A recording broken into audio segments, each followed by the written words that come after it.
and notwithstanding and not understanding the gravity of the encounter that I had just faced with a police officer. Looking back on it, I understand how certain situations and encounters with officers go wrong so fast, because we as black men don't think about our responses to officers and the authority that they have over our lives when they pull us over, and how much one quick move, one wrong answer, one smart answer can end up costing you your life, and taking a situation that is so simple into somewhere dramatic and drastic to your family.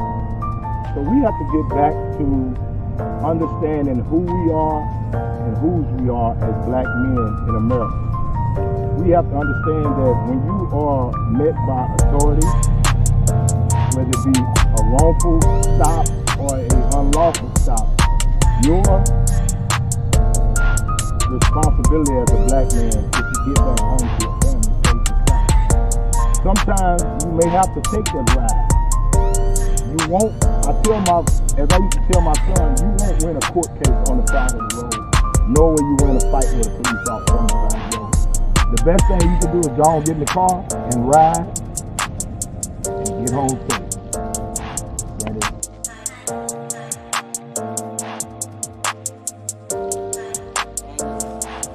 Because we wanted to get his insight on what's going on with racial profiling, the racial injustice that's going on today. So the question I have for you today is, Mr. Daniels, what was your first encounter with the police? Well, to be honest with you, we back here at Grimes Elementary Park, which is behind the elementary school that I went to as a kid. And I was one of the lucky ones, I think, from South Park, because my first encounter with the police did not happen until I had gone away from Houston and came back. I went through Grimes Elementary, went through middle school here, went to high school at Jones, left and went to college at Hampton University in Virginia. Came back after my freshman year, and I had a car that I had purchased myself. I had fixed it up, put music in it and everything. And I came home to drive my car back to Virginia for my sophomore year. And I was here on a Christmas break, riding around the streets of South Park. And I turned off of Martin Luther King and Doolittle, which is a corner right here off of Martin Luther King Boulevard in South Park. So I pulled up, and when I got out of the car, there was an officer pulled up behind me with the sirens blaring and his gun pulled when I got out of the car, telling me to get back in my car. So I'm like, what in the world is going on? So the officer told me he had been following me for about 6 or 7 blocks with his sirens blaring, and I did not pull over. Well, the thing was, I had so much music in my car, and it was so loud, and that was a custom back in the day to have loud music in your car as a youngster. So I didn't even hear the police lights, nor did I pay attention. I'm just riding and jamming my music. So the police officer pulls me over, proceeds, like I said, he greeted me with a gun first, then told me to get back in my vehicle. Now you gotta understand, I'm an 18, 19-year-old teenage kid who has never encountered the police before. So I'm arrogant, I'm ignorant to the police. First of all, I did not understand how deadly an encounter with the police could be at that time. So I was functioning out of a place of ignorance. Let's just prerequisite what I'm about to say with that. So when the officer told me to get back in my car, I sat back in the car, and then he came up with the gun drawn to my side window and asked me to give him my license and registration, which I did. So at that time, he told me to get out the vehicle. He holstered his gun again, told me to get out the vehicle, slammed me against the car, and then proceeded to ask me, all kind of questions, why I didn't stop. And I told him, man, look, I didn't hear you. I didn't hear no sound. I said, I had my music up, I couldn't hear you. Yeah, that's what I'm talking. That's what his first thing was, yeah, that's what I mean. You got all that music blaring and riding up and down the street. Now, I can give you a ticket for that. I said, a ticket? He said, yeah, that's excessive noise from a motor vehicle. I said, man, I ain't never heard of that ticket. What are you talking about? Well, it is a ticket. I said, oh, okay. So he says, yeah, I can give you a ticket for that. And me being arrogant as I was and having, I was a college football player with a lot of other things going on. So I had a little bit of money in my pocket. And I pulled out a knot of money with a rubber band around it and said, and if you give me a ticket, I'm going to pay for it. I ain't got no problem with it. And he got kind of upset about that because I guess he felt I was being arrogant, which I was. I'm not going to lie, I was. But I mean, at 19 years old, who isn't arrogant? So the thing is, after he did that, he said, well, I'm gonna give you a ticket for that. Open your trunk. I said, I'm not opening my trunk for what? I need to see what you got in that trunk. I said, no, there ain't none of your business what's in my trunk.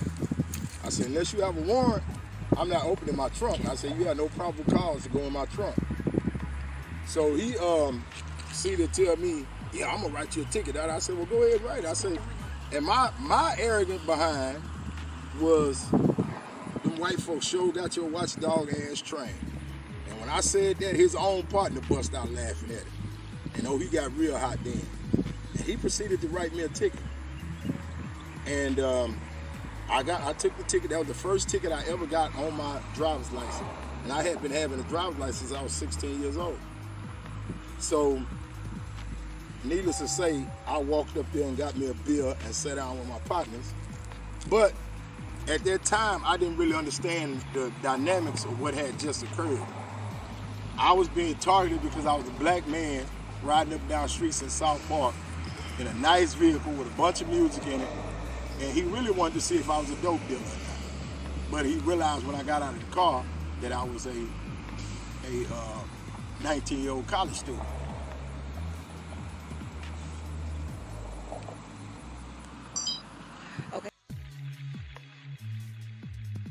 Yeah, that is my first encounter with police officers. And after that, I had many others. I'm a brother who has a college degree and a TDC number. And I've been through all spectrums in between those. So I understand the dynamics of being very educated. I also understand the dynamics of being a fool and ending up in the penitentiary. So we as black men need to take bits and pieces of our lives and put them together because they tell a great picture when put together. The different aspects of your life will bring you to where you are today and your understanding in life.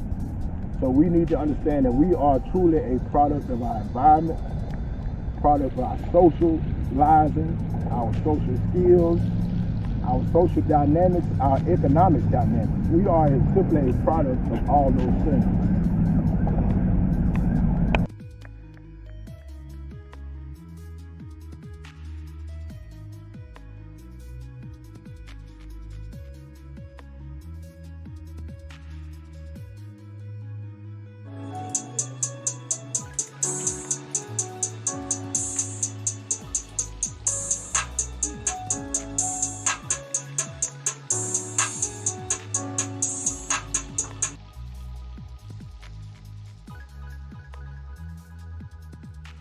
We're free. We can drive around. We can own businesses and stuff like that. It's a catch to it. You know what I'm saying? Like, they're talking to us, but the system is set up against us, and that's how it's always been. And for something to have to actually change, we have to stop being like, can we just get along? We have to stop being like, well, it's cool. Let's just sweep it under the rug because eventually you're gonna trip over that lump in the rug. You know what I'm saying? Because it's still there. It was just swept under the rug. Blend, she wasn't even alive in her mugshot. It kind of just, one day I just was just crying about it because it just really scared me. Like, I was on the phone with my best friend and I was just telling her, I was like, they just took this, I don't know what they did to that woman. I don't know what they did to her. They ruled it a suicide. But we know the truth. You know what I'm saying? We know she didn't kill herself. What did they do to this woman? What did they do to this human being? A life, a whole human life with no remorse, no thought about it. Like we're animals. They don't care. And then after they took George Floyd's life, they dragged him on the ground. And it scared me. I was like, man, when Morris was arrested, I was like, he was one of the lucky ones because he actually made it to the jail. You know what I'm saying? Like, So, tell me, when you first realized you were black. I still ain't figured out that. I mean, was it an encounter? What was it? You know, I mean, because we all play in the playground with the other kids. We all, you know, have friends and all of that. When was it that you realized that one of these things are not like the other? You know, let's just be real about it. I think it was one weekend. I was in the 9th grade in high school, and it was the weekend. You find something to do. You go to the skate ring, or you go to a little kid club and stuff like that. I went to the movies, and I got basically stopped for nothing because it seemed like I was with a group of people that did something, like I fit the description in some type of way, like I looked like them, and come to find out it was some black kids that I guess got in a fight or something like that. So I had got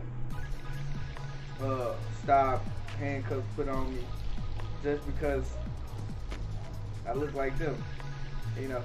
So that's the first time I actually put two and two together. You know, when you growing up, you don't really think about those things until something like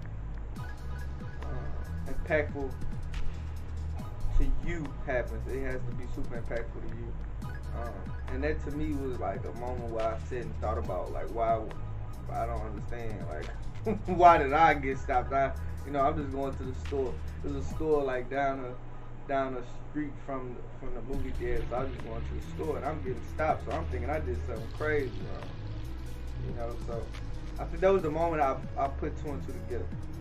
Like I always seen that I had dark skin, but it's different when somebody else sees it as a threat, or sees it and think you are suspicious or you are guilty into proven innocent rather than the other way around.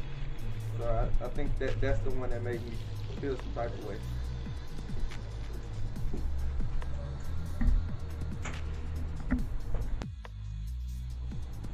I'm proud of us as a people. I feel like Donald Trump said something that was very stupid and very smart at the same time, and he does that a lot. Because the way he uses something that's supposed to be intelligent, he uses it in a very ignorant way. But he says something that's very important for us. Knowing our history a little bit, trying to read a little bit and understanding where we come from before slavery, during slavery, stuff like that, and understanding that we are some of the nicest people, black people. Now it might not seem like it because media and some of the stuff you hear, but we are the nicest people because 400 years of slavery, we still haven't lashed out on white people. Jim Crow, mass incarceration, things like that, and we still haven't lashed out on white people at all. And for us to react like that to his death, it was very important because it showed unity. And the first step to anything is acceptance. And you come together, you build some love for each other, and then you can move forward and do other things that's important too. It's like a first step. I feel like all of this is a necessary first step. Protesting, speaking out, understanding laws, understanding how polls work, understanding how voting works. That's very important. Those are things that we didn't necessarily care about before. Now it's sad that it took that, but at the same time, better late than never. You know, so I look at it like that. The silver line. It was the silver line. So that's how I view it. It's sad, but we getting right. We getting right. Now, I want to ask a question, which I have a lot of them. But my main question is, when was your first encounter, or what was your first encounter? We like to say law enforcement, but with the police. My first encounter with police or law enforcement was basically at school. It was a situation at school, and it was a lot of chaos and stuff like that. People were doing a lot. I think it was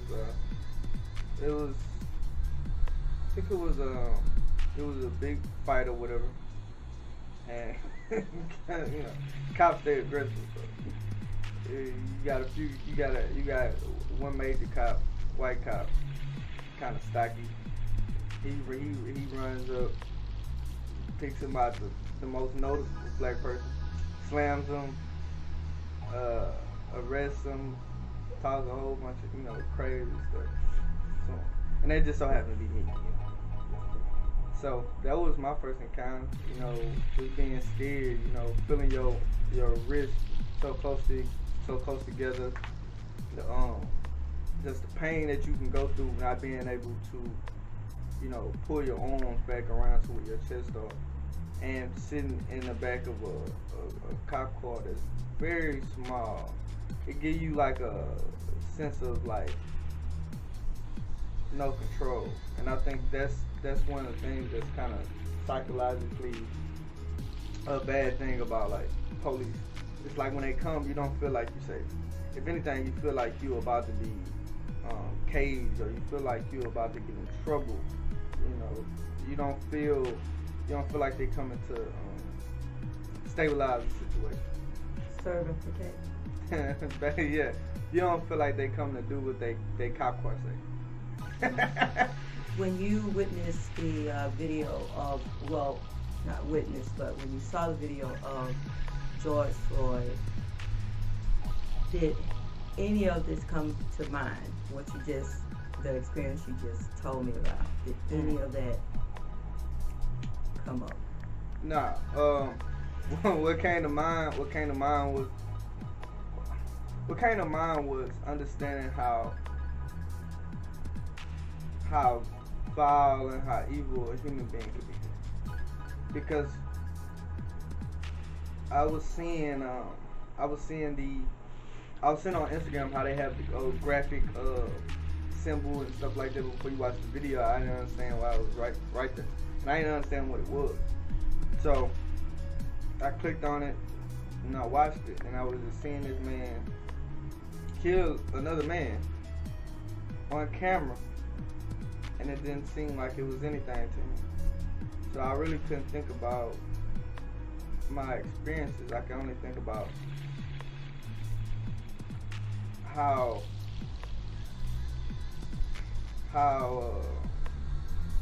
messed up of a nation we are to be able to